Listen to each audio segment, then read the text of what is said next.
Hey, what's going on, everybody? This is Chase here at Rocky Mountain. Thank you for checking in. So today I want to share with you just top 5 helpful tips for your starts.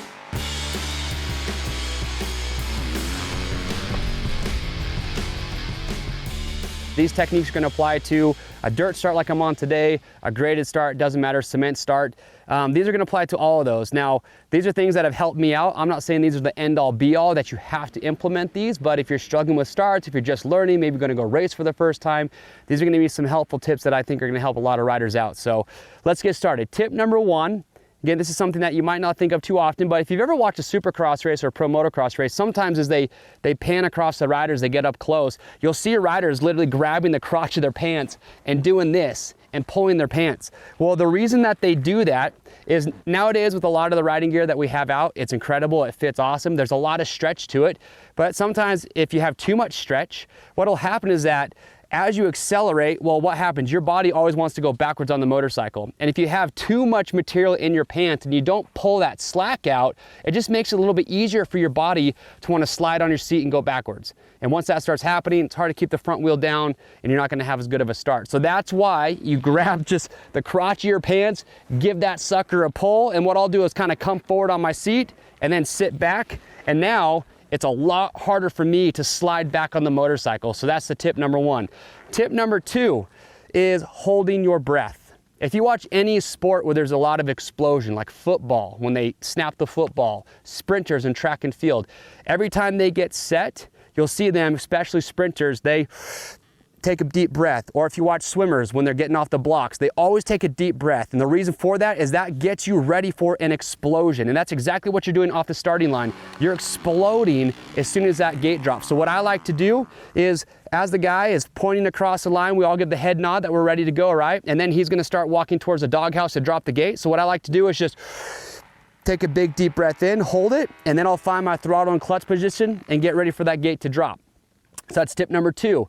Tip number 3 is as I'm holding my breath and I'm getting ready for that explosion, and obviously once the gate drops, you know, you're breathing out just like you would in weightlifting. Breathe in, as you explode, you're breathing out. But I also like to try and focus on, and I forget to do this a lot, is strengthening and flexing my core. You want to be in a strong position. I mean, if you're on a 450, you've got 60 horsepower underneath you just ready to rip. And if you don't put your body in a strong position, it's just going to be a limp noodle, and chances are you're going to botch the start. You have to maintain a strong body position. So, as always, I don't need to tell you this again, but you probably heard it a million times, you're always going to be squeezing the motorcycle, right? But take that deep breath in and then really focus on holding and contracting that core. And that's going to put you in a very strong position. So as the bike accelerates, it's going to make it easier to stay forward on the motorcycle. Because you know, once the gate drops, you've got to keep that chest forward, keep that head down to keep that rear, front tire from wanting to come up on you. So that's tip number 3. Tip number 4, look, starting blocks. So I think every rider should use starting blocks. Even if you can reach the ground with your toes without them, I still recommend them, and here's why. For me, what I like to do, and when I see guys, you know, practicing starts, you always want to obviously be squeezing the bike, have your feet in front of your foot pegs. We've talked about this in other start videos. But when I just naturally bend my knees and squeeze the motorcycle, I want my feet to be on the ground or on starting blocks. So right now, when I'm in that position, these are just some wood blocks. If you can't afford blocks, you can go make some out of 2x4s. But if right here, if I'm in that position and I still have a little bit of room to teeter-totter like this, I'm gonna wanna make sure that as soon as my legs are locked in, my feet are contacting either starting blocks or the ground if you're tall enough, to make sure that I'm not worried about trying to balance myself before the gate drop. I want to be here and I want my feet contacting the ground or blocks to put me in the best position possible. So even if you can reach the ground, but if it's just barely getting your tippy toes down there, it's not going to allow you to get in a good attack position ready for the gate drop. So that's something I would recommend. And then my 5th and final tip is with your clutch and your brake here. Most riders do this, but if you're just learning, it's something that I think a lot of guys don't realize that they should be doing. So what I like to do is when the gate's getting ready to drop, I always squeeze my front brake, I twist my throttle, and what I like to do is kind of roll my wrist forward and then twist the gas, so that way when the gate drops, I'm not chicken winging it to get to the full throttle. I'm here, I roll my wrist forward, I get to my throttle position, grab my front brake. That way when I do drop the gate in full throttle, my elbow's still nice and high. But I like to grab the front brake, get to my throttle position, I have the clutch in, And then what I'll do is I'll feed the clutch out until I feel the motorcycle wanting to creep forward. So this is really important because it puts tension on your chain.